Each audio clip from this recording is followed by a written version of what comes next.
গরম তেলে দিয়ে দাও সাবু। গরম তেলে সাবুদানা দিয়ে এত অপূর্ব স্বাদের মুচমুচে রেসিপি হয় যে দেখে তোমরা অবাক হয়ে যাবে, আর একবার বানিয়ে 6 মাস রেখে দিতে পারবে। রেসিপিটার জন্য এখানে আমি মেজারিং কাপের 1 কাপ নিয়েছি সাবুদানা। তো সাবুদানাটা একবার তোমাদেরকে দেখিয়ে দিচ্ছি। দেখো, সাবুদানা দু রকমের হয়, একটা ছোট একটা বড়। তো বড় যে সাবুদানা সেটা নেবে, বড় সাবুদানাটা নিতে হবে। এবার তেল আমি আগে থেকেই গরম হতে বসিয়ে দিয়েছিলাম। তেলটাকে খুব ভালো করে গরম করবে, একদম উত্তপ্ত করে নিতে হবে, একদম ধোঁয়া ওঠা গরম। তারপরে আমি যে সাবুদানা একটা বাটির মধ্যে নিয়ে নিয়েছি, তো বাটির মধ্যে সাবুদানা বেশ কিছুটা দিয়ে দিলাম। এরকম ফুটন্ত গরম তেলের মধ্যে সাবুদানাটা দিয়ে দেবে। সাবুদানাটা দেওয়ার পর দেখো খুব সুন্দরভাবে ভাজা হচ্ছে, আর সাবুদানাটা কিন্তু একদম বড় বড় হয়ে ভাজা হবে। একদম সামনে থেকে দেখাচ্ছি, দেখো সাবুদানাগুলো কত বড় বড় হয়ে গেছে। তেলটাকে কিন্তু খুব বেশি গরম করতে হবে, একদম উত্তপ্ত গরম করতে হবে, তবে সাবুদানাগুলো এত সুন্দর ফুলকো ফুলকো হবে আর মুচমুচে হবে। যদি তেল ঠিকমতো গরম না হয় তাহলে কিন্তু সাবুদানা খুব বেশি ফুলবে না, শক্ত শক্ত হয়ে থাকবে। এটা কিন্তু অবশ্যই মাথায় রাখবে। আচ্ছা, প্রথমে দেখো আমি সরাসরি তেলের মধ্যে দিয়ে দিয়েছিলাম, কিন্তু যদি এরকম একটা ছাঁকনির ওপর রেখে দেওয়া যায় তাহলে প্রত্যেকটা সাবুদানা ভাজার পরেও একদম সাদা সাদা থাকবে। ধপধপে সাদা রাখতে চাইলে তোমরা এরকম কোনো একটা স্ট্রেনার বা ছাঁকনির মধ্যে দিয়ে ভাজবে, তাহলে কিন্তু দেখো একদম সাদা থাকবে।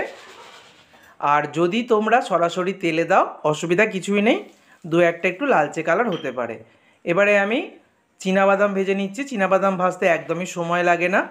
চীনাবাদাম ভাজা হয়ে গেলে তারপরে আমি ভেজে নিচ্ছি এখানে আমন্ডস বাদাম। যদি বাড়িতে না থাকে বাদ দিয়ে দেবে, আমন্ডস বাদাম না ভাজলেও হবে।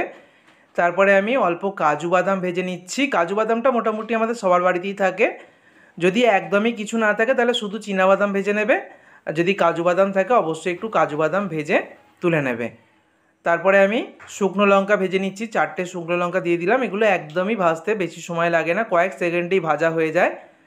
তারপরে কারি পাতা ভেজে নিচ্ছি। কারি পাতাটা তেলে দিলে একটু চড়বড় করে উঠবে, মানে একটু দেখবে তেল ছিটকাতে পারে, তাই খুব সাবধানে করবে। কারি পাতাটাও ভাজা হয়ে গেছে, তুলে নিলাম।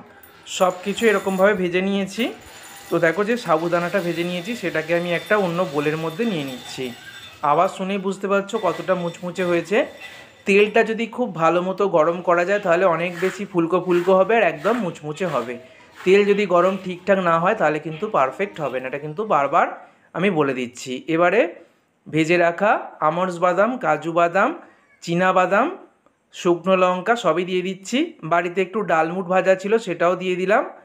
তারপরে একটু ঝুরি ভাজা দিয়ে দিচ্ছি। এগুলো দেওয়াটা সম্পূর্ণ অপশনাল, তবে দিলে খেতে ভালো লাগবে। আর কারি পাতা দিয়ে দিলাম।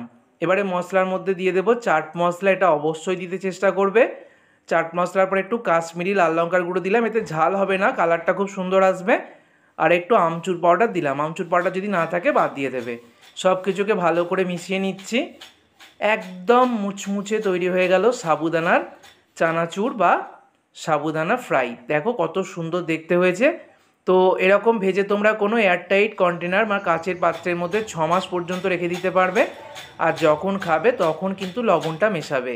খাবার সময় লবণ মেশাবে, তার আগে কিন্তু লবণ মেশাবে না। লবণ মিশিয়ে রেখে দিলে কিন্তু নরম হয়ে যাবে, তাই কোনো এয়ারটাইট পাত্রে 6 মাস অবধি রেখে দেওয়া যায়, কিন্তু লবণ মেশানো ছাড়া। বাড়িতে অবশ্যই ট্রাই করো। সকলকে ধন্যবাদ।